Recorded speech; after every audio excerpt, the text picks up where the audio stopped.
We're a little bit late to the party on this one. But the reason I want to talk about this one is I feel like we've got a little bit of a different take on it. So we might be a little bit late, but there's good reason for it, which hopefully will make sense in a moment. Now, we think, obviously, we've both said this in the past, we think the pound for pound list is fucking stupid, but we're going to play. Let's pretend for a minute, though, that we don't think it's completely stupid and unimportant. Right now, who is your pound for pound number one in the sport right now, and why do you feel that way? My pound for pound in the sport right now is Islam Makhachev. And for me, it's very definitive in the sense of he beat who was the number one pound for pound a fighter twice. He squeaked out a contentious decision, and I understand that there's the circumstances and all that good stuff, but contracts were signed and people made weight and showed up, and he knocked them out. And then he defended his belt against a very game and very dangerous challenger in Dustin Poirier. And I understand that there's other people on the list who have defended belts, but not to the degree that he has. The person that's sitting at number 2 hasn't defended his belt. And I understand that, he has legacy on his side, but we're not talking about legacy. We're talking about pound for pound right now. And Jon Jones has not defended that belt. And when he does defend the belt, he won't even be defending the belt against the number one contender. Leon Edwards is scheduled to defend his belt soon. And I feel like he's the only person that has a kind of skin in the game when it comes to challenging Islam at this point for that number one spot. But I don't think that he has it at this point. There's been a massive chasm in when the last time he fought. And Islam, I wouldn't say he's an active champion, but he's more active than those two dudes. And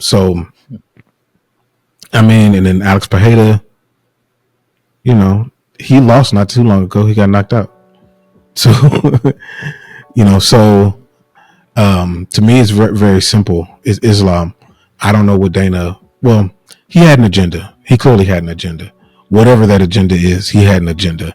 And I think we all know that. And that's where he was coming from. About that. He clearly had an agenda. Yeah. So, but if he's in his quiet moments when he's honest to himself and he's not a promoter, he's going to say that Islam is number one.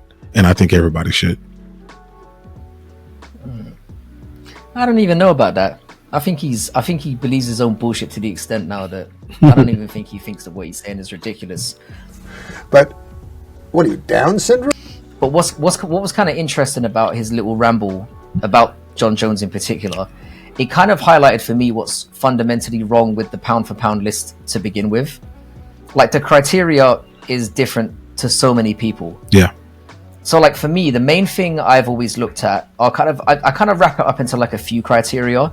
So again, we talk about the level of competition, the second being activity, which you brought up, and like obviously the accrued wins.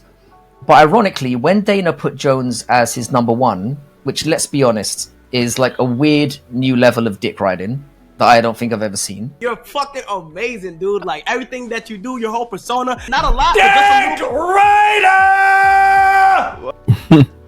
Oddly, his case was like, his main case was that the main aspect of how fighters should be on the pound for pound list is how much success they've had in different divisions. What would it take for him to surpass Jon Jones in your mind for that pound for pound number one? I mean, when you think about what pound for pound really means, he fought Volkanovski, who's a weight class lower than him. Jon Jones beat everybody at light heavyweight, then beat the best heavyweight in the division like it was nothing at a higher weight class.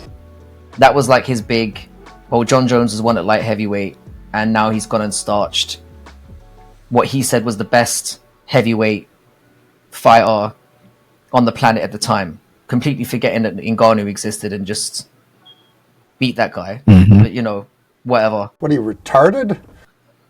And while I don't like disregard what activity and competition mean to being on that list, like Uncle Fester unironically has, I do think that is what I defined as like really important. So for me, my pound for pound number one is actually a guy that you mentioned. I think it should be Alex Pereira. Now let's be real here. Like there's no case whatsoever for Jones. That's fucking dense. We're not even going to address that because it's stupid and he's not pound for pound number one. So I know you're not retarded. There are too many asterisks against this guy. We don't even need to go into it. But what I'm going to do instead is I'm going to look at Makhachev, who for me is the only other candidate. Beats Bobby Green to get a shot. Beats Olives for the belt, which on its own is very impressive. He then beats a smaller man from a lower weight class in a narrow win that many people thought he lost, by the way. Certainly ended the fight getting slapped up. I'll put it that way. He then beats the same man again on 10 days notice, which you brought up. And then he beats Poirier in a tough fight who shouldn't have even got a shot in the first place. We might not agree on that. Pereira by comparison. Now let's look at Pereira by comparison. He starches Strickland, a former champion in a round, which nobody does to Strickland. He beats Izzy, who at the time was undefeated at middleweight. All right, he did lose to him in a rematch, but he was kind of in control of the fight and got caught.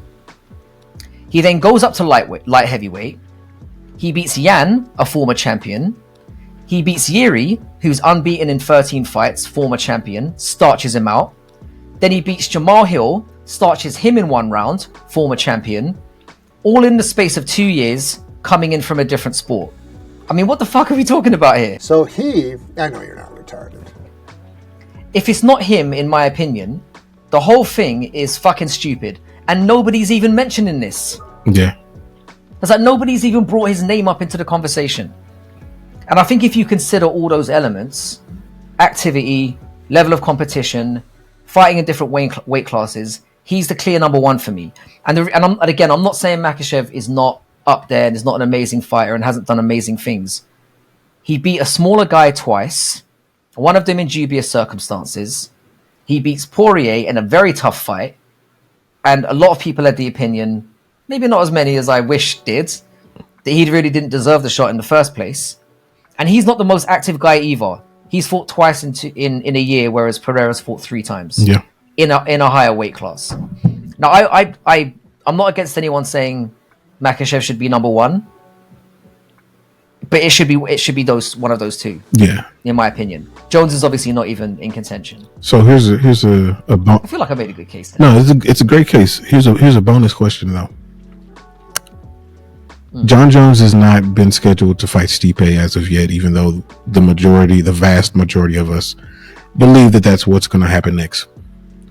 But what if behind the scenes they're working, and if Tom gets past Curtis, Tom fights John, right? And I think that all of us would be excited about that fight to see, is Tom, on that level, or is John still got something left in the tank for these younger ones? If John were to beat Tom later this year, let's say they fight in December, if Tom were to lose to John at that point, would you put John back at number one?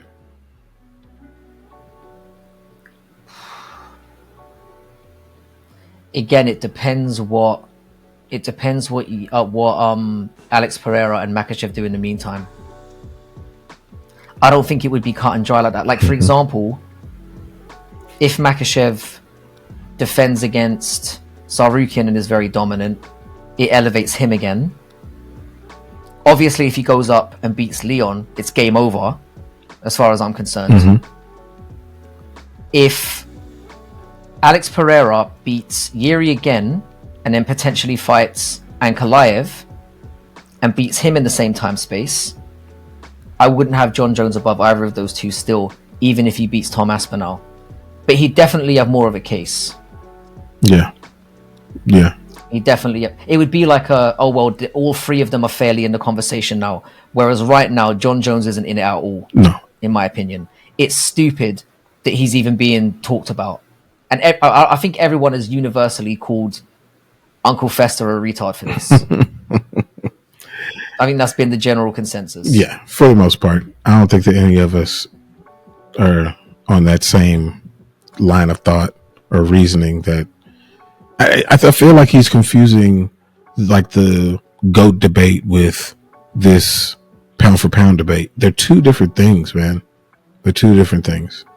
100% he is. And the thing is, the problem with Dana's whole argument is that he conveniently leaves big pieces of the story out.